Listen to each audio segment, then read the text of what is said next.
বিসমিল্লাহির রহমানির রহিম। আল্লাহ অনেক গুণের অধিকারী। প্রচলিত ভাষায় আমরা তাকে ৯৯টি অথবা ৩৬০টি গুণের অধিকারী বলে জানি। অর্থাৎ এই ৯৯টি অথবা ৩৬০টি একের ভেতর অনেকগুলো বিশেষ গুণ এবং এক একটি গুণের এক এক রকম রূপ আছে। তাই তিনি কখনো ওয়াহেদ আবার কখনো আহাদ, অর্থাৎ কখনো তিনি একের মধ্যে বহু তথা একক। তাই তিনি কখনো নিজেকে আমি বলেছেন, আবার কখনো আমরা বলেছেন। আনা তথা আমি এবং নাহনু তথা আমরার সৌন্দর্য ব্যাপক এবং গভীর। বিশেষ বিশেষ ক্ষেত্রে তিনি নাহনু তথা আমরা, যেমন রেজেক বন্টন ব্যবস্থার কথা, রুহু ফুৎকার করার পরিবেশ, হেদায়েত করার সময় আনা তথা আমি শব্দটি কোথাও ব্যবহার করা হয়নি, ব্যবহার করা হয়েছে নাহনু তথা আমরা শব্দটি। এর সৌন্দর্য এত বিশাল, এত বিজ্ঞানময় এবং রহস্যপূর্ণ যে এর গভীরে প্রবেশ করলে বিস্ময়ে হতবাক হতে হয়।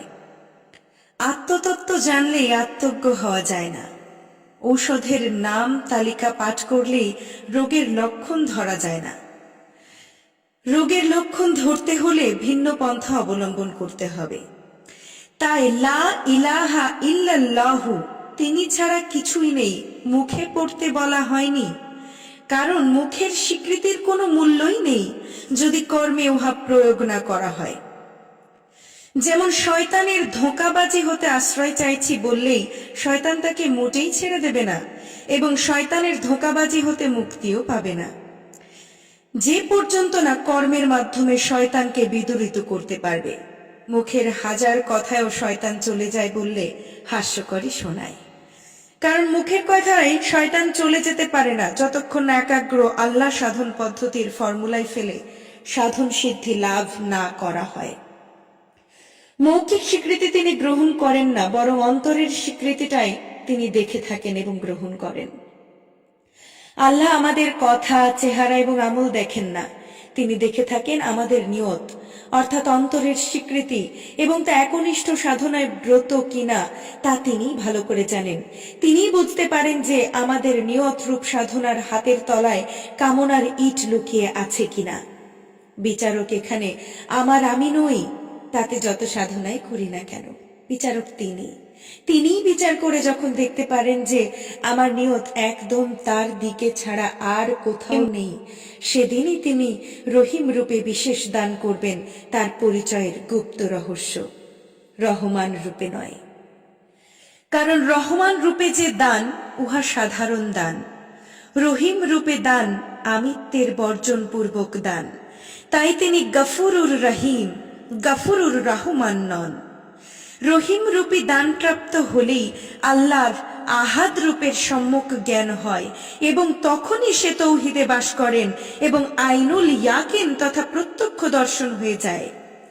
আইনুল ইয়াকিন না হওয়া পর্যন্ত ইবাদত করো বলে ইসলাম ঘোষণা করেছে।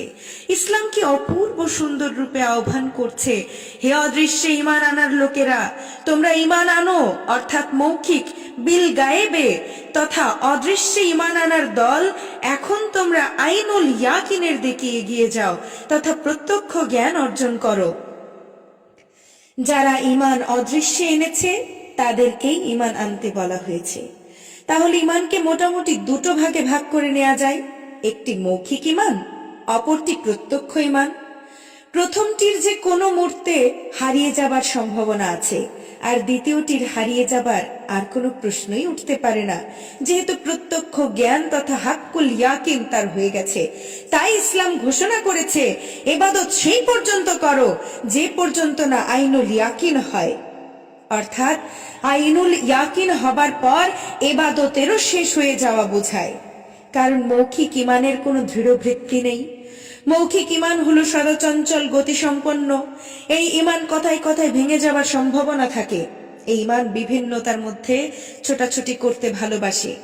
এই ঈমানের অধিকারীদের মতামত অনবরত বদলাতে থাকে। এই প্রকার ঈমানের অধিকারীদের কাছে আজ যা সত্য বলে ধারণা জন্মায়, আগামী কয়েক মাসের মধ্যেই আবার তা মিথ্যা বলে প্রতীয়মান হয়।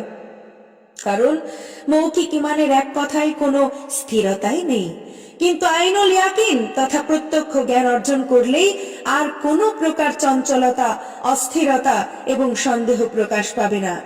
ইসলাম এই প্রত্যক্ষ জ্ঞান অর্জনকারীকেই প্রকৃত শান্তি লাভ করেছে বলে তথা ইতমেনান লাভ করেছে বলে ঘোষণা করেছে এবং জান্নাতের সুসংবাদ এরা পেয়ে গেছেন বলেও ঘোষণা করা হয়েছে।